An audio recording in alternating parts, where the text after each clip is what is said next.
says she loves me. Isn't it lovely when the one you loves think is the one you're loving? The richest man in the world is Bernard Arnault. He is a French man who is the CEO of something that's called LVMH, which stands for Louis Vuitton, Moet, and Hennessy.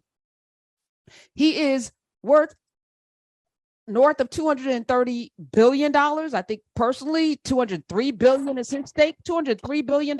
He's the wealthiest man in the world off of Louis Vuitton, Moet, and Hennessy.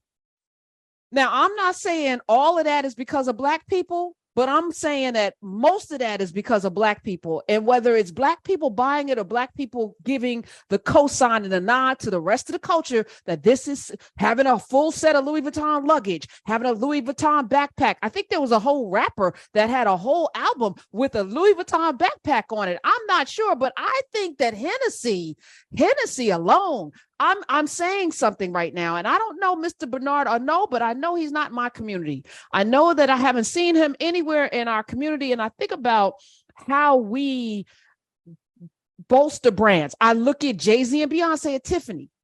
Now, Tiffany is a beautiful building. Anybody's ever been, Breakfast at Tiffany, which was a whole movie marketing, Diamonds Are Forever, marketing something, right? You got to get that little blue box. You had a little blue box when you proposed. Little blue box. It is, I know, I saw it, because we have been conditioned to say that little blue box values the thing that's in it that says that I love you more than I possibly could, you could imagine, because I gave you a blue box and everyone's looking for that little blue box. Tiffany has its own color blue. That's how powerful it is. And now you got Jay and Bay out there making it sexy. Louis Vuitton, Pharrell, they hired Pharrell. Pharrell has a yellow $1 million bag with gold zippers and diamond locks, and he was out there looking like somebody's auntie next to Offset, who looked like somebody's grandmama. They sit in front row at a fashion show. That's our culture, bringing something to they didn't just bring Pharrell on and have a fashion show with Offset rappers and stuff. They know the value of Black culture. The richest man in the world is rich off of a brand. Several brands, not tech. Okay.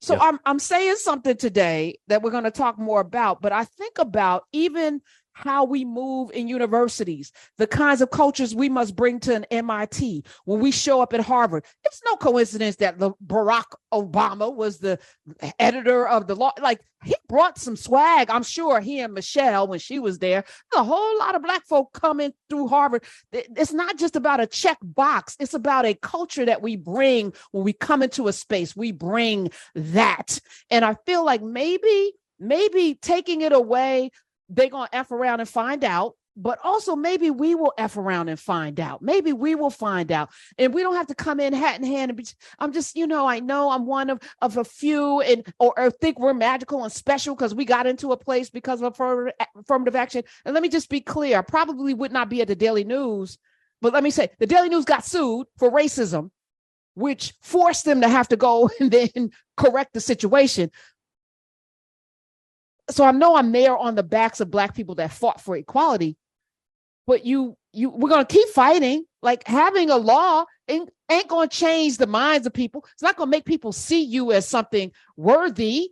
It's only, to me, I feel like it will make more people think, oh, you're just here because you're Black. They had to check a box, D&I, affirmative action. With that gone, if it forces universities and corporations to never bring us in, watch what happens next. I want them to F around and find out. That's how strongly I feel about it. Drew McCaskill, how do you feel? So I got a lot of feelings about it. One of the things that I say off top is, I think you're right. I think the Supreme Court is going to come down with a decision on affirmative action in education on probably this week. Tomorrow is the last day for it to happen, if it's going to happen this week in this particular session. It is not going to immediately impact companies and corporations, because this affirmative action case is strictly about affirmative action in academia and in education. There are two sets of laws that that look at affirmative action, one for companies and corporations and one for education. So what happens with the affirmative action in education will have long-term effects potentially on companies and corporations' DEI efforts, but not immediate effects and impacts for companies and corporations. I feel slightly differently about it. My father was a chemist, a high school chemistry teacher, and because of affirmative action, the Exxon Corporation, like many corporations, were going to lose tax credits and tax benefits if they did not comply with affirmative action. So those companies went out and heavily recruited Black folks that they could find and position into jobs and roles and opportunities. My father ended up being a chemist on an oil rig in the Gulf of Mexico, and his shift from being a chemistry teacher in the public school system in the state of Mississippi to being a chemist on an oil rig in the middle of the Gulf of Mexico working for Exxon Company USA, which is what it was at the time, quadrupled his income and set my family on a completely different path economically than we would have been on otherwise. We would have been a solidly stable middle-class family, but my father's income quadrupled, allowed my parents to be able to send us to college without going into debt. None of my brothers and sisters I had debt for undergrad. When we graduated from university with our bachelor's degrees, we were able to drive cars to college and things like that, right? So I think that affirmative action definitely has a place and has had great benefits to Black folks. Now, we are not the largest benefactors of affirmative action. The largest benefactors of affirmative action has largely, and this is common knowledge, been white women in terms of economic mobility. For me, what this, to your point about how we make everything hot, I've been preaching that sermon for a very long time, that we have all of this economic power. Buying power is economic power. We decide to turn that faucet off and entire economies stop.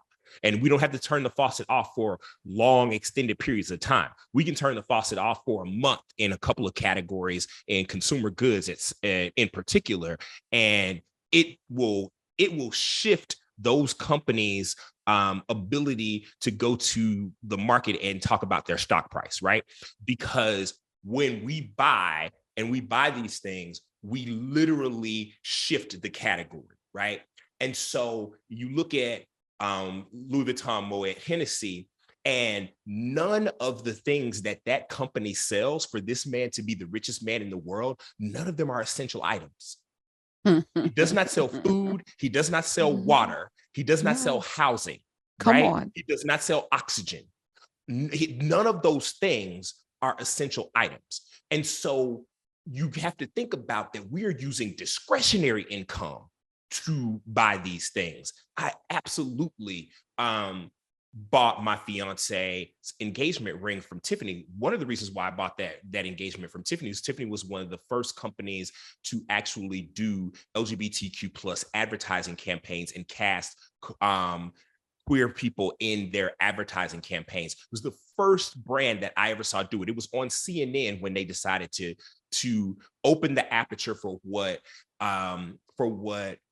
engagement rings and love symbols looked like, and opened up that aperture and included queer people in that. I never forgot that. That's the power of branding, right? And so they did that 10 years ago, and I wasn't even thinking about getting married there. I was a fuckboy. So I think about now that, that stayed in my mind. And when I decided to get the ring for my partner, I went to Tiffany's because that left a lasting impression on me. What I think about the flip of that is that when we're thinking about us and our businesses, our products, our services, there's this push to always want to cross over and get acceptance or whatever from other people. Well, one, you can't legislate acceptance, and you damn sure can't legislate appreciation. So, but what you can do is over-index and double down on your own marketing and over-serving and over-servicing your own people.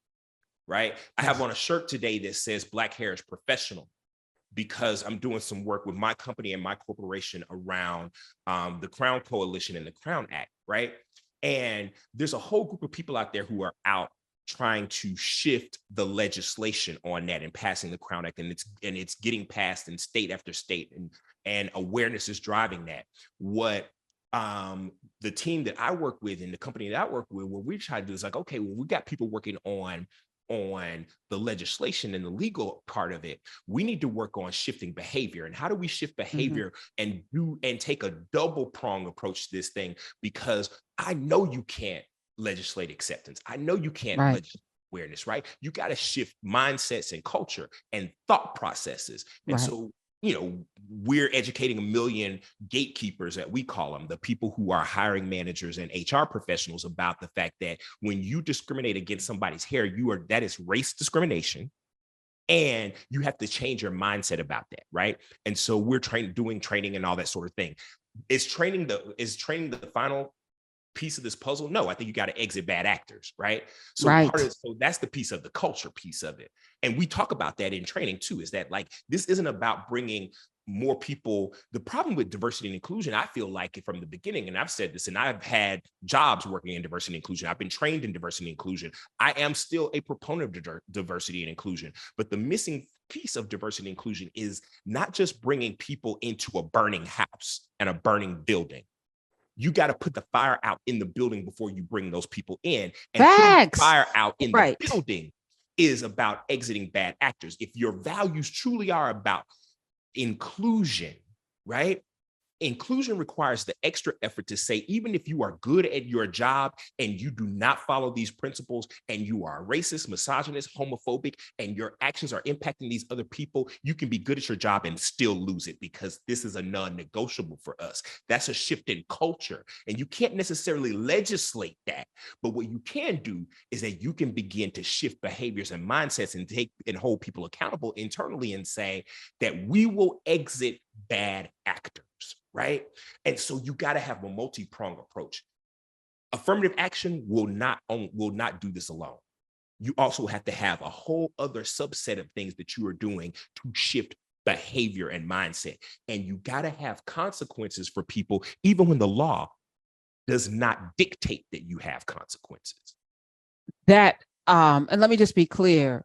If affirmative action played out the way it was intended, which is to even the playing field for the hundreds of years of Jim Crow laws that prevented people from working. I'm listening to Gina Yashare's book, Cack-Handed, and she talks about her father, going back to Nigeria because he didn't want to work on a bus after getting his degree, his master's, right? He didn't want to be a bus driver. No disrespect to bus drivers. We love bus drivers, but the man had a degree, a master's, I think, in engineering, and he wanted to be an engineer, but the racism wouldn't allow. So affirmative action was to ensure that folk who are skilled in areas get a chance to get a job. Like, there has to be set aside, because again, you can't legislate behavior, but you can sure enough penalize when there aren't, spaces for people who deserve to be there, right? The problem has been, because corporations have not been held accountable, they don't necessarily put the best and the brightest in there, because it's also this kind of insidious thing that we don't talk about. It's like, as long as I check a box, it's good, because I'm only putting you here because I have to, not because I value you. So I'm not even going to work to make sure I have the best there. And maybe even I will put somebody in there that's not good and go, see, this is why we don't do this, right? So you have put that in the hands of people to make the determination. It's not like Maynard Jackson, who became mayor of a city and said, we're going to set aside X amount of these contracts for this Black city to go to Black people if we're building at the airport, et cetera. Oh, there's nobody qualified. Okay, we're also going to set aside money to get some people qualified, because it doesn't make any sense to have a city that's majority Black and have the majority of the contracts for this city go to people who are not Black. That didn't make any sense. So I think you're right. I'm not against set asides. I think they're right, but in the hands of anyone, it's all in the execution, right? And you can't legislate that. So I'm like, the F around and find out portion of it is for us to, first of all, know that you're good and excellent. And then it's like, okay, you don't want me? I'm going to go over here and do this. And then you're going to see, like I look at Miley, the hair. I know I'm not saying Miley, you know who I'm talking about. Yeah. The hair. This woman's a juggernaut, right? Yeah. So she's putting a whole Carol's daughter before that, right? Shea Moisture in between. We got Fenty, even though Rihanna just stepped down, she became a billionaire, not off of her music, right? Off of her makeup line and off of her clothing. And when you overserve us, you can still become wealthy, right? To your point, Karen, the thing that I think about too is that policy without integrity is useless. In fact, policy without integrity oftentimes gives you the opposite impact that you want. So you look at at people who enacted affirmative action with a modicum of integrity. To your point, the Maynard Jackson example, my dad didn't just go into Exxon and they say, okay, chemistry teacher, do your thing, right? He went into Exxon and they said, okay, chemistry teacher, what we're going to do is for all of these new hires that we brought in, you're going to work, but you're going to also go through this mini MBA program that we're going to put through here so that you now understand the nature of not only our business, but business, in general, right? And so that is policy with integrity. Now, I can't say everything about that company. I can only speak about my one father's experience there and what he got from it, and use that only as an example of the fact that you cannot have that policy without that integrity. And representation has to also be recognizable, right? And so if you look at Supreme Court representation, right? Thurgood Marshall representation also recognizable. Justice Thomas, to many of the people who look like him, it's representation, but he is unrecognizable to most of those people who look like him. And so when you have representation that is not recognizable, you have failed. Right. And so you got to also consider the fact that there are people out there who want unrecognizable representation, because that's just as good for them, because they get to check the box and they get to have someone who does their bidding, right? Someone who will launder their white supremacy with your brown or your black skin. And so when I look at representation, Senate representation, Tim Scott is unrecognizable to me. And he's unrecognizable to me in the way that Barack Obama was recognizable when he sat in the Senate. And he's not recognizable to me in the way that Vice President Harris was recognizable to me when she sat in the Senate. He's not recognizable to me in the way that Cory Booker is recognizable to me in the Senate. Representation that is unrecognizable to the people that they are supposed to represent is not true representation. And so until we start to double click and drill down on what is our intention and what is the impact with this work, you don't get to success, right? And this is not an easy thing. Barack Obama said hard things are hard.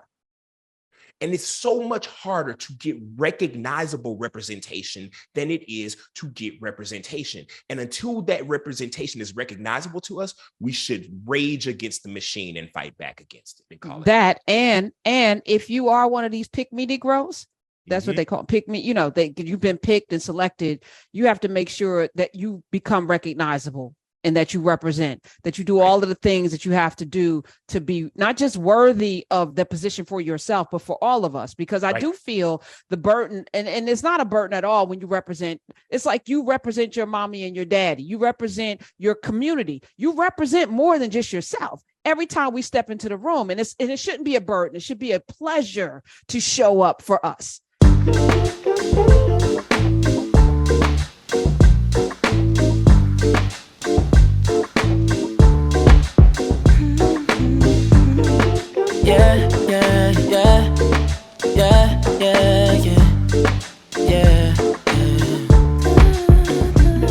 I run my fingers through her hair as she smiles and says that she loves me.